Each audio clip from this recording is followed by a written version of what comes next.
Didn't you tell me the answer is always yes? Isn't that like your nickname or something? The answer is yes. Yes, the answer is yes. I was asked, do you have a slogan or a tagline? And I thought, I can't think of something like that. That doesn't sound like organic or like, real. And I thought about it and I said, actually, yeah, the answer is yes. That is the answer. If you ask anybody that has worked for me or that I work with what the answer is, if you ask Niles, they will unequivocally tell you the answer is yes. You make it happen. If I can. Yeah, well, you figure it out. I mean, obviously, again, you've endured through the pandemic and, like the construction and like you said, you're right on the cusp of opening. And, I know that there's a lot of excitement. One of the things I'm curious about is, we kind of joke about you're the celebrity bartender because you won some awards, obviously, when you were at 190 Sunset as the bartender. Do you worry about that being like the stereotype of being a bartender versus a restaurateur owner, or is that a concern at all? No, not really. Because when I think about it, the both of those titles, if you want to call it that, are based on service, right? And any True. accolades about mixology are based on my drive towards service, right? So I look at them as things that are not mutually exclusive, Absolutely, right. Sometimes I wonder if people compartmentalize in their minds, and can't. But again, you have a incredible, background in terms of the places that you work. So it's like running a restaurant has been like second nature for you based on your experience. And I get that is correct. Yeah, this is a thing that I've been doing for a long time, and it's a thing that I love doing. Unfortunately, I love doing it because it would seem like a heck of a lot of work if I didn't enjoy it. It has. It's got to be something that you're passionate about because, like you said, it does take a lot of work. And, sometimes it's a cliche, but you've got to be a people person. Like you said, you're not going to please everyone all the time, but you have to work with a lot of different types of people, a lot of different types of clientele. I do get a lot of different titles that people mention to me, and I'm not one to be correcting people, sometimes it's a wine person, or I'm the spirits guy, or a bartender, or a mixologist. But bottom line, I'm a service person. I like that. I use my my skills in education and drive to kind of bring the experience of service to whatever it is that we're doing. So let's talk about the restaurant a little bit in terms of it's hard because if you don't have the visual, we don't have the menu, but you can talk about what people can expect in terms of what the food's going to look like, and then we can talk about the cocktails as well. Well, the food is going to be pretty straightforward. Unfortunately, I've already developed a menu that we were using in Seattle and Wallingford. So we're going to expand on the menu that we had and offer things that are basically a great pizza menu. Great offerings of pizza. Can't go wrong with that. Some stuff like my favorite, I'd say my favorite pizza is called My Hot Date, which is one that we do with gorgonzola, with oven roasted dates, and it's drizzled with a balsamic reduction on top. So you get that sweet, you get that tangy, you get that salty. I love that one. But we do a lot of different pizzas. In addition to that, we'll have some great shareable plates, such as Dungeness crab dip with house-made crackers. We have a goat cheese and roasted beets with a raspberry vinaigrette for sharing. Classic caprese salad. One of my favorites is just a plain old, and I call it plain old because it's not really that fancy, but Caesar salad with house-made croutons. And it's not necessarily needing to be complicated to be delicious, Right, right. Yeah, no, sometimes simple is the best, I think. And then we have the Scallop Ceviche also is one of my favorites. Ooh. So, yeah. My mom is a huge fan of scallops, so I can't wait to take her down there. She'll have to give us a rating. Yeah. Oh, yeah, she will. She will. She lives down in Portland, but I get her up here to visit, and we'll definitely get her down to check it out. For sure. Talk about the cocktails. Cocktails, definitely. We're going to do cocktails on tap, which is something that I haven't done yet in the bar program here in Seattle or in Edmonds. And then in addition to that, we're going to do some stuff that isn't getting done really commonly in a lot of places. So we're going to be working with vapor and aromatized vapors that we're going to be putting on drinks.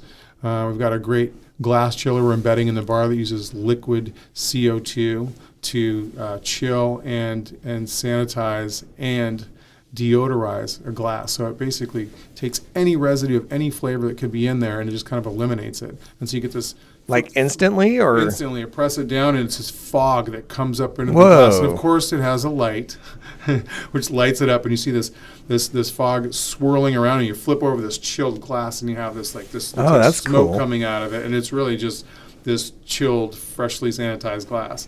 And so we'll use that to put drinks in.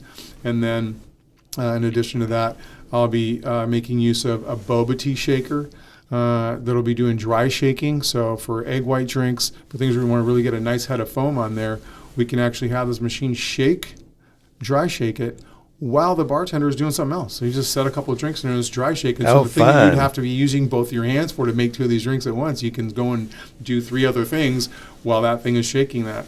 And that idea I just got because a friend of mine turned me on to this video he saw. Well, speaking of videos, that's something else that's kind of, I know you've got teed up. Next project that we'll be working on is a video series on how to make drinks, and talk about your vision for that.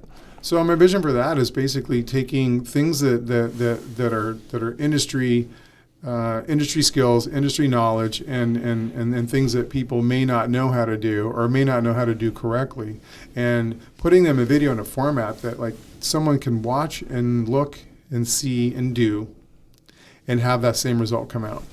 And there's a lot of videos and a lot of things that I've seen where I'm watching someone give an explanation on film of what they're doing, but it doesn't make sense practically to get the result that I'm seeing when I'm watching them do that. And sometimes it's cooking and sometimes it's drink making, But the idea is that we're creating a format for people to expand on their abilities to make cocktails, to make non-alcoholic cocktails, to do garnishes, to how do you do this at home, and the to incrementally raise the education and ability of people regarding their desire to learn mixology, or to learn cocktail making, or to learn garnish making, and do it in such a way that they can take those steps, right? So it's like...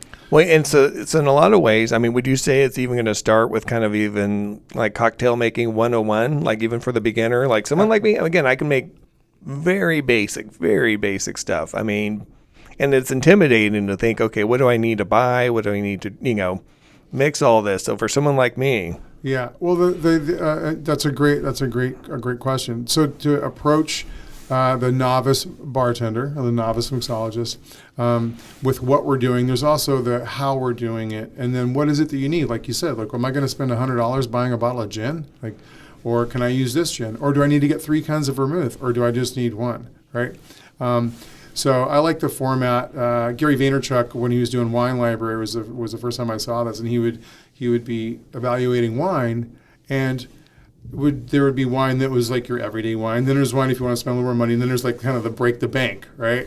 And so it provides an entry point for you to do whichever one of these roads you want to get on to have your wine experience of this kind of wine. And so for me, I want to present that basically in twofold. There's like here's the thing that we're going to do, and here's the way you can do it. And if you want to spend a lot of money, here's the way that you can do it, right? And that goes from everything from like down to like a fantastic $5 paring knife that's great for doing all these amazing fancy garnishes, or you can have the $190 knife that I had handmade by Rob Gray in West Seattle, who's an award-winning knife maker, who's made all of the knives that I use for other stuff, right? It's like colored, like pigment-embedded maple handles, and just like crazy stuff like that. Right. Who knew? Whichever. But the thing is, you can do it for $5. You can make this beautiful thing with this little, with a cheap knife, So you can take baby steps before, Yeah, and not to degrade. There's plenty of alcohol that you can get. You don't have to spend a ton of money on. So really having that versatility in there, and being respectful of the fact that everybody may not want to go and spend, $200 buying a bunch of different gins or vodkas to make some cocktails. You're also going to be doing some tastings, right? With with the different spirits, and maybe involving the community that way. Do you want to talk about that? Absolutely. So I'm really excited about having different people from different demographics in the community. So we really want some diversity here, right? And that means everything from like having people that are cocktail aficionados to some really amazing drinks that we do that actually have no alcohol in them. So, What? yeah, the mocktails. Yeah, so, I'm going to do some really fun shrubs. It's, basically the balance and the punch in a drink should be there, in my opinion, whether or not it's got alcohol in it or not, right? Now, all drinks don't necessarily need to punch you, but the importance is that they're in balance, right? Yeah. And so we're going to make balanced beverages that we can showcase to all different members of the community. So I'm really looking forward to doing that and then hearing what they have to say about it.